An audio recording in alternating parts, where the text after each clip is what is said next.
horta waa 4 guuro marka laga soo tiriyo 6 Abriil 1981 markii London lagaga dhawaaqay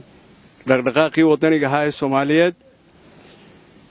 waxa ogeydeen bishii Oktoobar 2014 oo la isku dayay in hudheelka Hidadhowr lagu sameeyo xuskii shuhadada oo ay dadku xaq u leeyihiin meeshii ay doonaan goortii ay doonaan inay ku xusaan dabeedna halka loo diray subaxnimadii intaas oo ciidan ah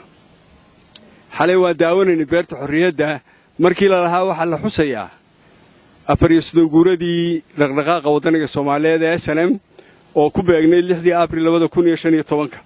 uma aanan arkayn xus waxaanu arkaynay dibradhacsi iyo digashaanu arkaynay waayo marka laga hadlayo dhaqdhaqaaqa wadaniga Soomaaliyeed dad baa u naafoobay dad baa u shahiiday dad baa u dhintay dad baa weer cad u xidhan agoomihii baa nool naafadii baa nool waxniyoodii maqan yihiin oo bac ku kaajeeya oo iyagoo dhutinaya oo lagu go'an yihiin hormaraya madaxtooyada oo lugeynaya oo dhididku taaya ka daayo Soomaalidu waxay tiraahdaa meel hoo u baahan hadal wax kama taro looma baahna in la yiraahdo waxa la xusayaa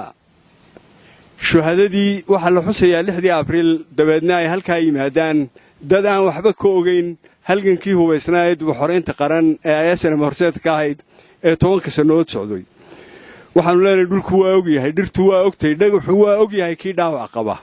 Cabdullaahi Suldaan naxariistii janno Ilaahay ka waraabiyo gabayadiisii mid kamid ah ayaa waxa ku jiray dambarkeedii maandeeq niman doonin baa dhamay hadalka waxaan ku soo ururinayaa taasaa idinku dambaysa xus dambe oo been ka sheegtaan waana inoo 5 guurada iyo cidda maalinta timaado. Wassalaamu calaykum wa rahmatullaahi